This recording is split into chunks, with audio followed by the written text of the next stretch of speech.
Hi, welcome to Rebel Minds. I'm Teresa Paul, and this is my beautiful co-host, Mercy Miglino. How you Today, we're doing? talking about ageism in the workplace and how the workers over 50 tend to be overlooked when the shiny new faces come along. And so we want to talk about what that means and what that means to companies who overlook people over 50 and what they bring to the table, right? The leadership, the maturity, the people skills, and how to handle situations, and how people over 50 who are trying to re-enter the workforce or have been displaced and moving into the workforce are feeling very insecure about it. Yeah. Yeah, and it's both an external limitation because the perspective of organizations and hiring teams, but it's also an internal constraint because of the way perhaps they've been treated in the workplace. They think they have to lay low, hold back, defer to younger leadership. I'm not, instead of saying, okay, my time is over. How about, hey, I'm a strategic asset? And I think when you're coaching these people or an organization where you're noticing unearthed potential in this generation of people still in the workplace, or those trying to get a job at 50, because that's happening a lot. What I've noticed in my coaching is that's around the time someone either burns out, is looking for something else, their children have grown, they have time on their hands, um, and they, go at this with, this cultural bias that's still out there about age in the workplace. Well, and what I've noticed, I coach several people around this. They feel like they're less valuable. Mm, Like they want to downgrade their career at this point because they don't actually see the value that they bring. yeah. And it's disheartening because it's really about positioning. For anyone looking for a job today, it's about how you Yes. position yourself. And if you downgrade your greatest asset, then you're losing out because who gets the job? The person who shows up confident, competent, and tells you how they're going to change your world and your business. Yeah. And we have those tools, those of us that are over 50, to be able to do that. But there's just we were never trained to be able to do that. Right. All of our training is about education and experience. And especially in the tech world, most of the people over 50 are not as tech savvy as the younger ones. So they're deferring to that as the big advantage when they forget about their advantage. Right. And it's that like reverse mentoring, Yeah. right? What I've noticed in the tech industry, tech people are very brilliant strategists, very detail oriented, but they at times suffer because of a they don't really have the communication skills, the people skills. It's not their strength. And yet, an older worker who has played the game and knows how to work, work around things, influence rather than tell people some, those the political aspects of the workplace, they may be very, very mindful of. And that could be like, you teach me this and I'll help you with that. I'm sure there's some really innovative companies that are pairing people who have been with the company, understand the culture and the industry, if not the nuts and bolts of coding, for example, pairing people up so that you get the best of both worlds. Well, and if you think about it, Mercy, if we don't pass this information along to the younger generation, they're not going to get it. We Mm, didn't grow up with cell phones. We had to actually talk to people. We had to mm, walk in, right? I remember as a salesperson in my 20s without a cell phone, I was lost all the time because yeah, I couldn't find a business. And there, unless I could find a payphone, I was on my own. So yeah. skills that we developed when we were young are going to be lost unless we pass them down to the younger generation.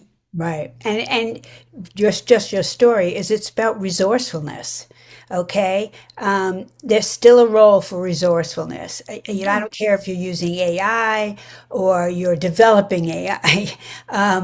There's a resourcefulness to it. You have to understand. I mean, to me, ChatGPT, for example, the way it can capture language and a nuance of like I need a casual email versus a formal email, that's amazing to me. That to me is more so than when you use it for research or for data. The fact that it can almost write in your voice. Yeah. So to be resourceful, though, you have to know what to put in ChatGPT. And sometimes that means soft skills like, okay, what is the message I want to get across? Other than, here's the problem, how do Right. I want to approach this? How will it be best received? And how can we, do this in a spirit of cooperation or collaboration? All that has to go into an email at times so that what you need, which is why we communicate, because we have something we need, can happen. We can get what we need. So I think resourcefulness, creativity. The people who came up with AI, they absolutely were demonstrating all those things. Well, and you touched on something really important is the personality. Because with AI, we all became the same personality Mhm. unless we can infuse that in there. Yeah. And I don't know about you, but I was unaware of my personality when I was 20. Like I was just living the life. Yeah. And so to be able to tap into that awareness and Mm. to be able to create from that space, because AI is brilliant, it absolutely has a place, but somebody's got to manage it. Yeah. Some human being or human Mhm. beings have to manage it Yeah. and help it to grow and work. So that personality, and I talk to people all day long about I'm doing some work for a career coach. Everybody has something that they think sets them back. Yes. Everybody. And for Everybody. the people over 50, it's their age. But everybody has something. We need to learn to embrace that. And I tell Mm. people all the time, we can only work with what we have. So Yeah. let's dig out the gold, Hmm. position you as the best candidate, and move forward because everybody's got something to give. Yes. Yes. And that's important, what you're saying. Figure out what is holding you back. Don't just defer to this bias of, oh, my age. Even if you feel like you've been rejected because of your age, step back and reinvent. I recently went for a position to teach coaches at the ACC level one, right? Mhm. And I knew that my age might be a consideration. So I went at it with everything but the age, right? Experience, and I used language. I mean, I was always a writer. I love metaphor. I love all that stuff.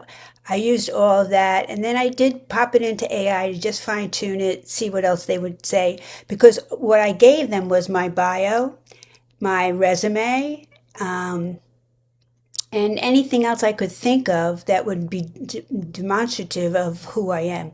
So they came up with this beautiful email, and sure enough, I get on the interview, and the person interviewing said to me, after talking to me about what was in my email, he said, I know I'm not supposed to ask you this, but how old are you?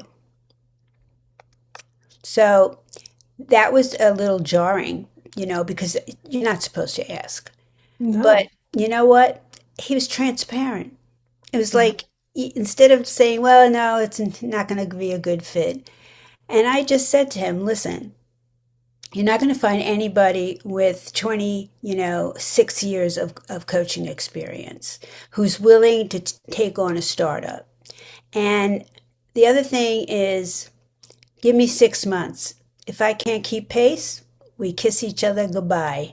And sure enough, it worked out fine. Even with my age related, I get sometimes just can't hang on to details well and things like that. But I find the workaround.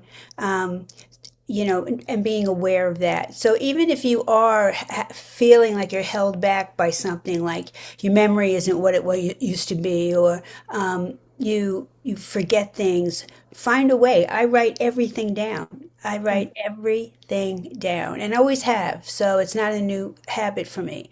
But find the workaround. Find the workaround and be able to speak to it if someone brings up, any concerns about, I wouldn't call it your constraints, but yeah, if they bring up anything, um, you're lucky you get in front of them. That's why that first initial, like you said, your first initial outreach to them has to be focusing on not, what don't I have, but what do I have? What is my unique selling proposition, as they say?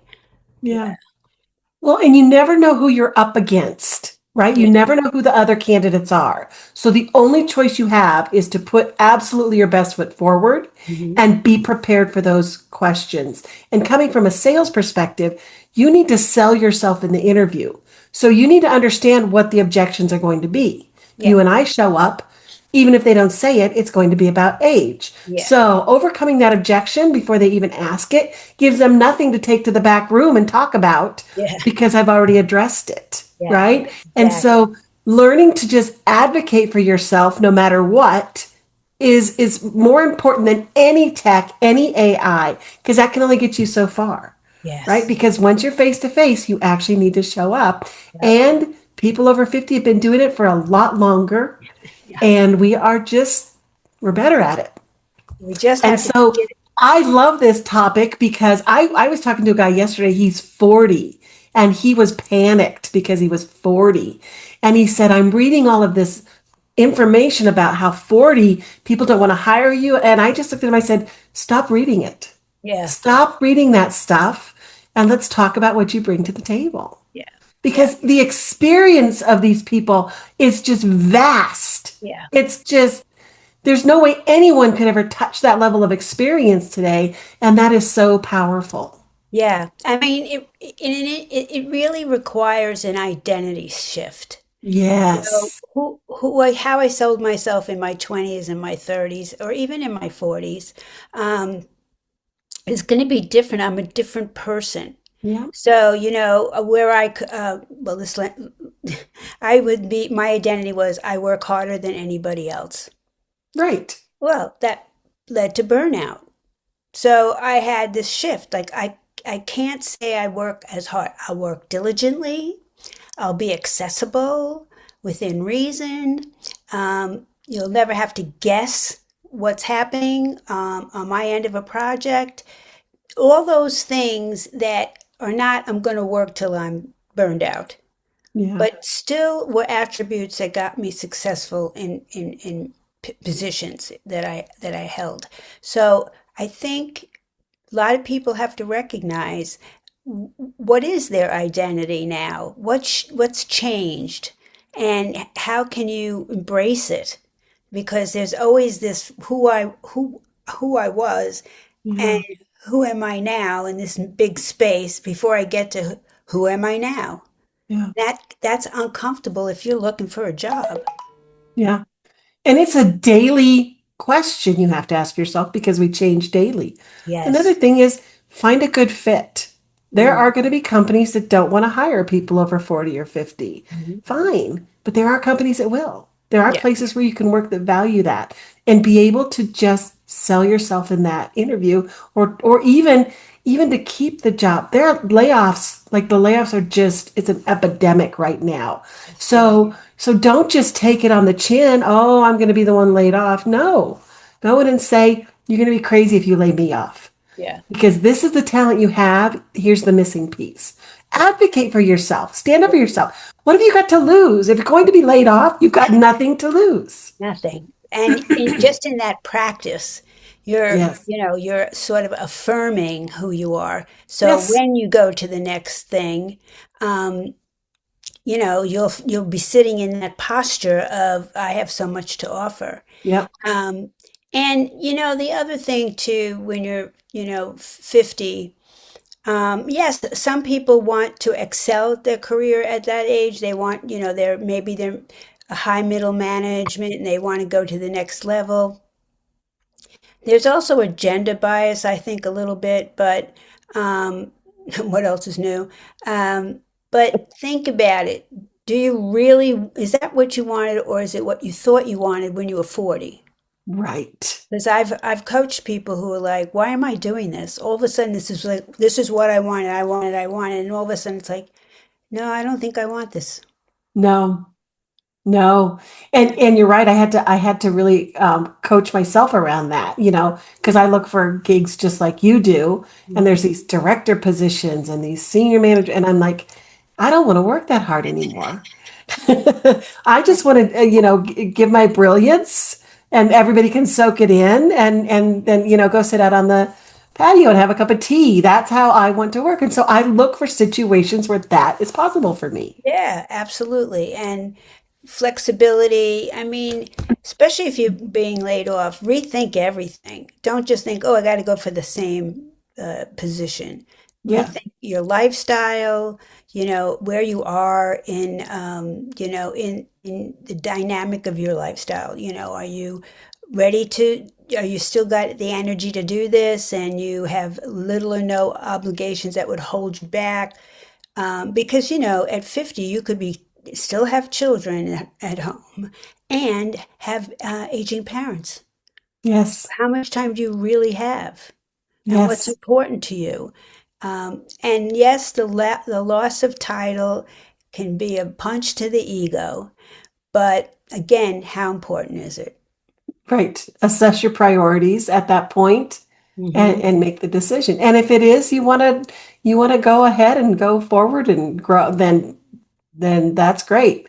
Yeah. But don't do it because you think that's what you have to do. I mean, that's the downside of people over 50 is we've always done what we were supposed to do. Right? Yes. Here's the timeline. Go to college, get married, have babies. Okay, we don't have to do that anymore. Right. Exactly.